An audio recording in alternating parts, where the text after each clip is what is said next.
ప్రభుత్వం గుంటూరు ఛానల్లోని వాటర్పై ప్రజల్ని తప్పుదోవ పట్టిస్తుంది. ఖచ్చితంగా గుంటూరు ఛానల్లోకి కొండవీటి వాగు వాటర్ వచ్చినాయి, సాక్ష్యాలతో సహా వాటిని నిరూపిస్తామని అంబటి మురళి చెప్తున్నారు. ఆయన మనతో ఉన్నారు. సరే, ప్రభుత్వం ఏమో అసలు వాటరే రాలేదని చెప్తుంది, మీరేమో నిరూపిస్తామంటున్నారు. ఏంటి అసలు ఏంటి? దీనికి నిరూపణలు నిరూపించకపోవటాలు ఏమీ లేవండి. ఎందుకంటే 12వ తారీఖు భారీ వర్షపాతం వచ్చిందనేది నగ్న సత్యం. అటు ప్రభుత్వం ఒప్పుకుంటా ఉంది, ప్రజలు ఒప్పుకుంటా ఉన్నారు. నాకు కూడా వేరే అభిప్రాయం లేదు. వారు 13వ తారీఖు లాకులు కట్టేశామన్నారు. ఆ రకంగానే ఇటీవల నేను ఫ్రీక్వెంట్గా ఈ గుంటూరు ఛానల్లోకి కొండవీటి వాగు నీరు వచ్చి కట్టలు తెగి పొన్నూరు నియోజకవర్గంలో భారీగా ముంపుకు గురైందని, వాటికి నష్టపరిహారం ఇమ్మని నేను అడుగుతూ ఉంటే ఇరిగేషన్ శాఖకు చెందినటువంటి అవినాష్ అనే అసిస్టెంట్ ఎగ్జిక్యూటివ్ ఇంజనీరు నా మీద ఒక కంప్లైంట్ ఇచ్చారు. ఏమన్నాయా అంటే, నేను కొండవీటి వాగు నీరు గుంటూరు ఛానల్లోకి వచ్చిందని దుష్ప్రచారం చేస్తున్నానని. వారిచ్చినటువంటి ఎఫ్ఐఆర్ కంప్లైంట్లోనే 12వ తారీఖు వర్షం వచ్చినట్లు, 13వ తారీఖు గుంటూరు లాకులు కట్టేసినట్లు వారు చెప్పారు. అంటే 12వ తారీఖునే ఈ ఉపద్రవం సంభవించిందని వారి అభిప్రాయమైనా నా అభిప్రాయమైనా మారేదానికి వీల్లేదు. ఎందుకయ్యా అంటే, ఇది మీరు చూడండి, ఇక్కడ ఇది కృష్ణానది. ఇక్కడ కొండవీటి వాగు నుంచి వచ్చి నా నీరుని కృష్ణానదికి తోడే పంపులు ఉన్నాయి. ఇది కొండవీటి వాగు. ఈ కొండవీటి వాగులో నుండే గుంటూరు ఛానల్ ప్రారంభమైంది.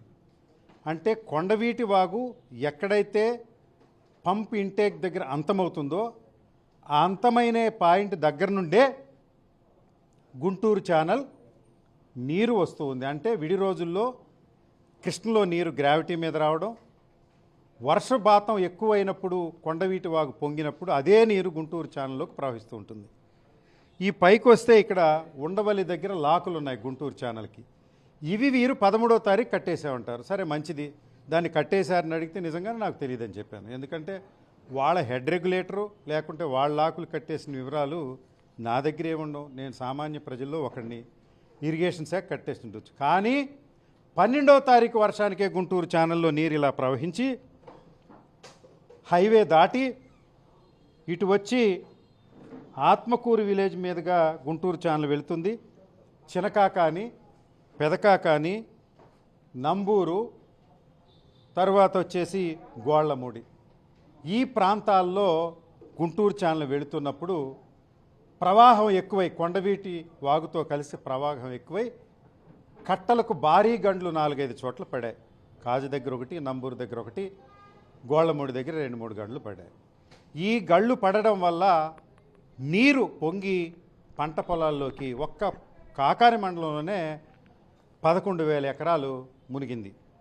వారు అడిగినటువంటి ఆ రోజున స్థానిక పోలీస్ స్టేషన్ తాడేపల్లిలో అడిగినప్పుడు కూడా ఇదే ప్రశ్నలకు నేను సమాధానం చెబితే మన ఇరిగేషన్ శాఖ మంత్రి గారు నేనేదో నీళ్లు నమినానో లేకుంటే నీటి మూటలు కట్టానో చెప్పారు. ఇదిగో ఆ రోజున నేను ఆన్సర్ ఇచ్చినటువంటి షీటు వారు అధికారికంగా నాకు కూడా కాపీ ఇచ్చారు. వారే రాశారు, 12వ తేదీన వర్షం పడింది, 13వ తేదీ ఉదయాన్నే కాలువలకు నీటిని ఆపివేయటం జరిగినది.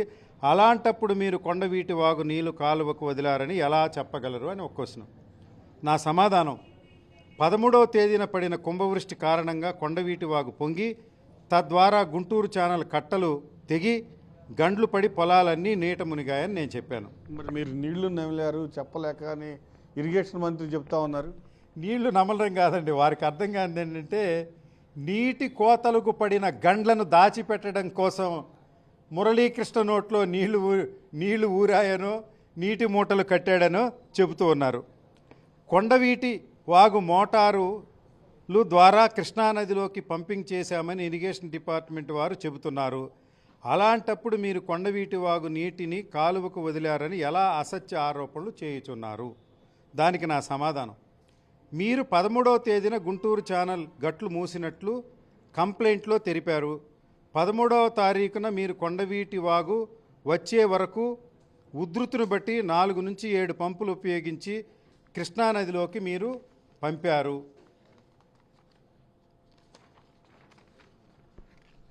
కానీ 13 ఉదయం 6 గంటలకల్లా అంటే 12వ తారీఖు అర్ధరాత్రే కొండవీటి వాగు నీరు గుంటూరు ఛానల్లోకి ప్రవేశించి అక్కడ కోతకు గురై గండ్లు పడడం ద్వారా నంబూరు, కాకాని, గోళ్లమూడి ఇత్యాది గ్రామాలు భారీగా కోతకు గురయ్యాయి. అంతేకాకుండా గోళ్లమూడి గ్రామం అటు చేబ్రోలు మండలంలోని వీరనాయకునిపాలెం రోడ్లు మునిగిపోయి దోవలు కూడా లేని పరిస్థితి. వాస్తవం ఇది. 12వ తారీఖు అర్ధరాత్రికే గండ్లు పడి నీరు ప్రవహిస్తే 13వ తారీఖు వీరుగా మరి పంపులు ఆన్ చేశారట, 13వ తారీఖు లాకులు కట్టేశారట. ఇది వీరు చెప్పేది ఎట్లుందయా అంటే తాడి చెట్టు ఎందుకు ఎక్కావంటే దూడ మీదకి ఎక్కావనేటువంటి పద్ధతిలో ఉంది. సరే, జరిగింది ప్రభుత్వం తప్పిదమో మరి ఏదో తర్వాత ఆలోచిద్దాం.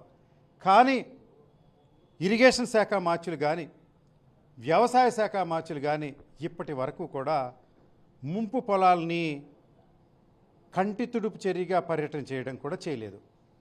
తెగినటువంటి కట్టలు ఇరిగేషన్ శాఖ కానీ మంత్రి గారు కానీ పరిశీలన చేయడం లేదు.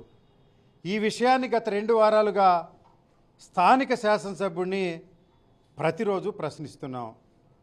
వారు సంగం డైరీలో కొత్తగా తీసుకొచ్చినటువంటి సున్ని ఉండలు, ఉలవచారు, జొన్న లడ్లు అమ్ముకునే పనిలో బిజీగా ఉన్నారు. కానీ వారి రైతుల గురించి పట్టించుకునే పరిస్థితి లేదు. వారిని ఏమన్నా గట్టిగా అడిగితే వారు వ్యక్తిగతంగా దాడులు చేస్తారు. అయ్యా నరేంద్ర గారు, మీరిప్పటికీ 6 సార్లు ఎన్నికయ్యారు. ప్రధానంగా రైతువారి ఓట్లతోనే ఆ నియోజకవర్గం ముడిపడి ఉంది.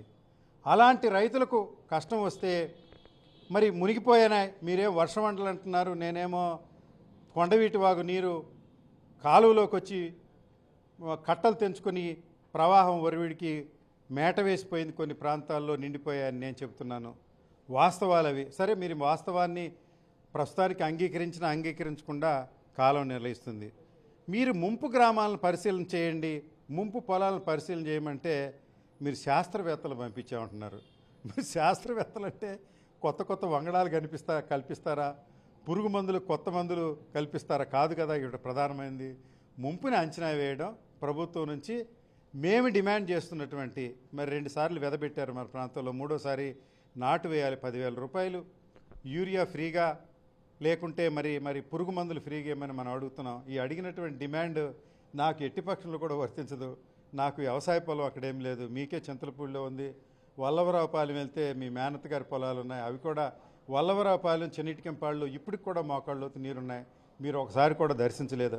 అందువల్ల స్థానిక శాసనసభ్యుడి వైఫల్యాన్ని ప్రభుత్వం వెంటనే గుర్తించి వెంటనే ఇరిగేషన్ శాఖ మంత్రి, వ్యవసాయ శాఖ మంత్రి, గౌరవనీయులైనటువంటి ముఖ్యమంత్రి గారు ఈ విషయాన్ని కూలంకుషంగా ఎన్యూమరేట్ చేసి వెంటనే రైతులకు నష్టపరిహారం తాత్కాలిక భృతి ఇవ్వించవలసిందిగా వైఎస్ఆర్ కాంగ్రెస్ పార్టీ తరఫున నేను డిమాండ్ చేస్తూ ఉన్నాను.